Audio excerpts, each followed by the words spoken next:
디도서 3장 9절에서 11절입니다. 그러나 어리석은 변론과 족보 이야기와 분쟁과 율법에 대한 다툼은 피하라.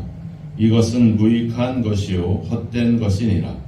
이단에 속한 사람을 한두 번 훈계한 후에 멀리하라.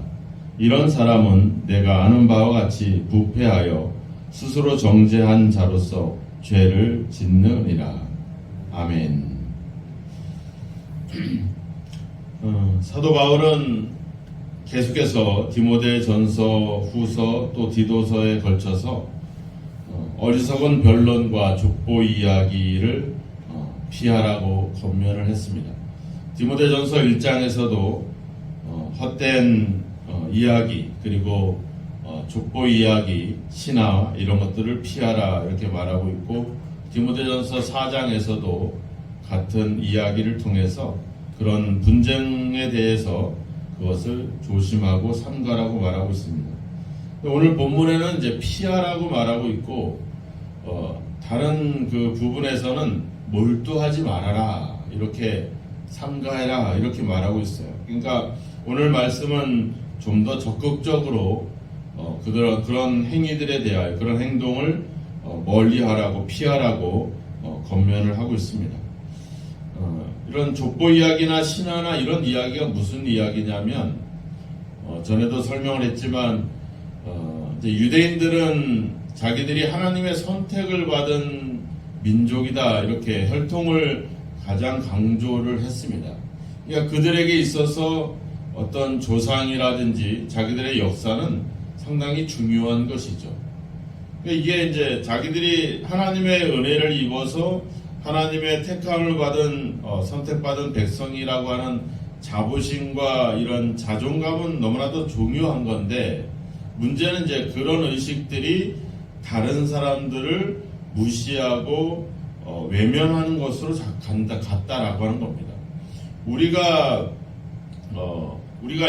옛날에 많이 그런 걸 따지잖아요. 양반 출신이냐, 뭐 상론 가문이냐, 뭐 이런 거. 그게 뭐 양반 출신이 뭐고 상론 출신이 뭐냐 문제가 될 게 아니죠. 문제는 뭐예요?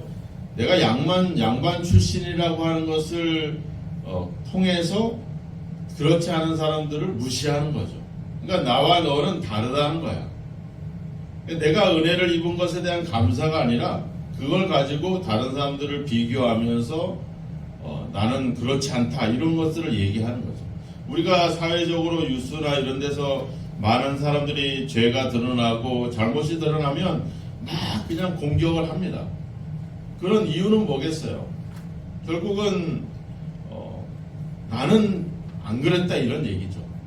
그래서 그것이 드러난 사람을 한없이 우리가 차별하고, 우리가 하지만 속속들이 들어가 보면 거긴 다 사정이 있거든요.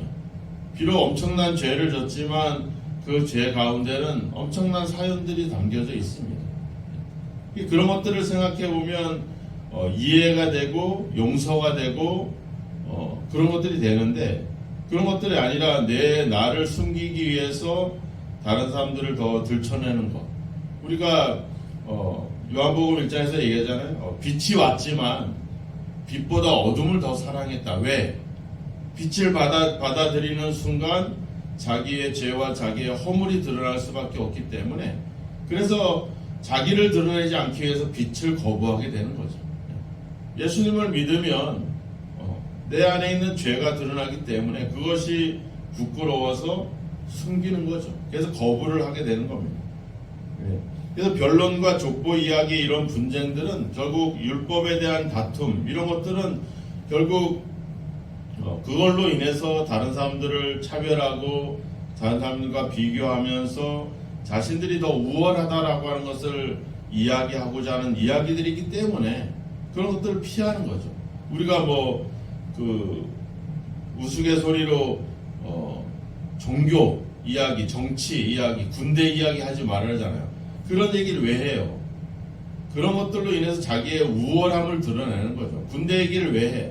내가 군대에서 더 고생했다는 거야. 너보다 내가 더 고생했다. 그 얘기 하려고 하는 거잖아. 그죠? 내가 종교나 정치 이야기를 왜 합니까? 내가 더 우월하고 내가 더 옳다. 그 이야기들을 하는 거죠. 그러니까 이것의 다툼의 문제는 결국은 그것을 비교를 통해서 자기의 우월함을 드러내는 일들이기 때문에 이단들이 하는 행위들이 왜 그렇습니까? 결국 자기들이 옳다는 거죠. 기존 교회와 기존 교회의 목회자들의 가르침은 잘못됐다. 자기들이 옳다. 이런 싸움. 우리가 온통 세상은 그런 싸움이에요. 자기가 우월하다. 자기가 옳다. 자기가 더 크다. 더 능력이 있다. 이런 싸움들을 하고 있는 거죠. 근데 뭐예요? 무익한 것이다. 헛된 것이다. 이렇게 얘기하고 있죠. 그래서 이 전체를 구절을 시작하면서 어리석다 이렇게 말하고 있죠. 어리석다. 3절에서도 이야기했어요. 3절에도 우리도 전에는 어리석은 자였다 이렇게 말하고 있죠. 그리고 9절에 와서도 이것은 어리석은 것이다. 이게 좀 의미가 다릅니다. 앞서 3절에서는 전에는 우리가 하나님이나 또 진리나 성경에 대해서 몰랐기 때문에 그런 상태에 있었기 때문에 우리가 정욕과 행락의 종로를 타고 악독과 투기를 일삼았다는 거예요.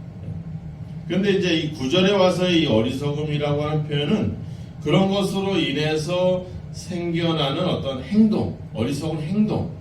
이 앞서는 진리를 모르는 그런 무식한 것, 무지함이었다면 9절에서는 그런 것으로 인해서 생겨나는 행동. 결국 우리가 하나님의 말씀, 하나님도 모르고 성경도 모르고 진리를 모르면 결국은 우리를 이야기하게 되고 우리를 자랑하게 되는 그래서 결국 다툼이라고 하는 이 어리석은 행동이 나오는 거죠. 우리가 누군가와 싸우고 나서 한번 생각해 보면 되게 어이가 없는 것 때문에 싸우는 일들이 많거든요. 그 싸울 일이 아닌데도 싸움이 일어나는 경우들이 많아요.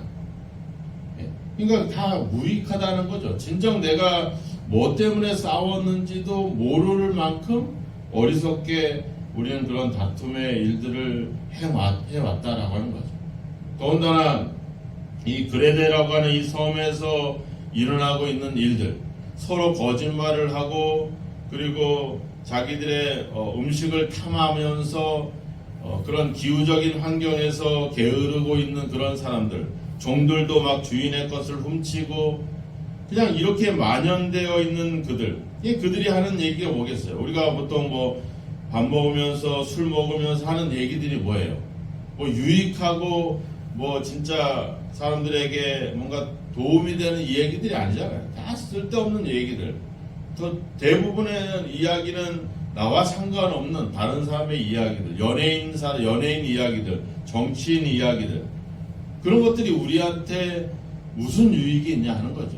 바울은 이야기하면 그거 다 무익하고 헛된 것이다. 심지어 이런 교리나 또 신학이나 이런 것들을 이야기하는 그 이단들에 대해서도 그래서 결국은 10절에 뭐라 그래요? 멀리해라. 근데 한두 번 훈계하라고 그렇게 말하고 있죠. 왜냐하면 그들이 진리를 모르고 있기 때문에 우리는 복음을 가지고 그들에게 한두 번 이야기할 필요가 있죠. 그럼에도 불구하고 돌이키지 않는다면 우리는 그런 사람들을 멀리하는 것이 맞죠. 왜냐하면 그것이 11절에 나와 있죠. 부패하여 스스로 정죄한 자로서 죄를 짓느니라. 우리도 함께 그들 죄 가운데 우리가 오염되고 같이 썩어져 갈 수 있기 때문에 그런 것들을 멀리해라 이렇게 이야기를 하고 있죠.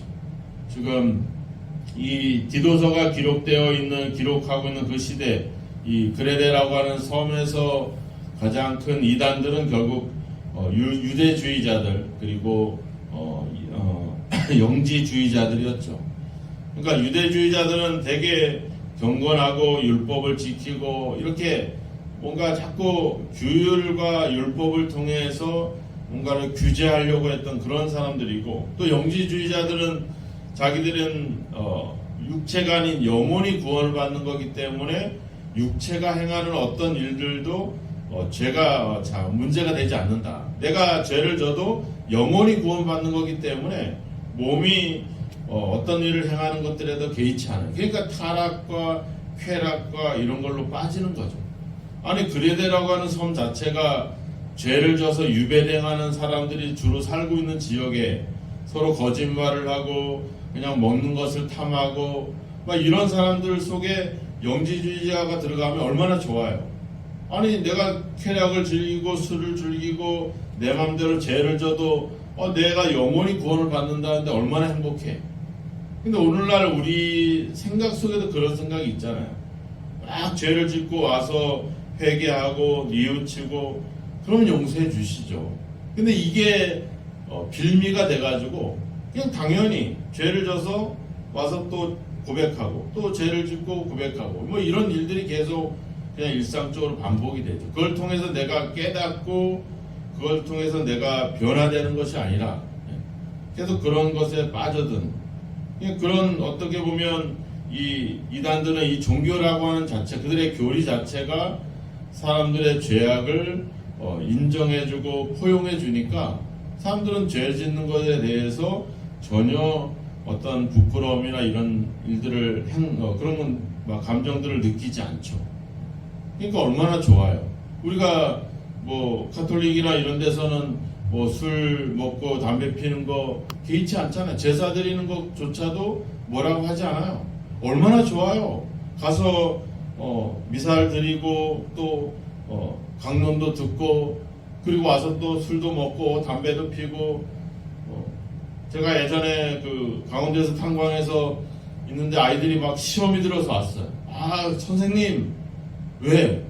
아니 저기 저기 면에 있는 성당에 신분 다니는 친구들이 많은데 헌금 얘기가 나왔는데 자기도 헌금 걷어서 신부님 술 사준대요.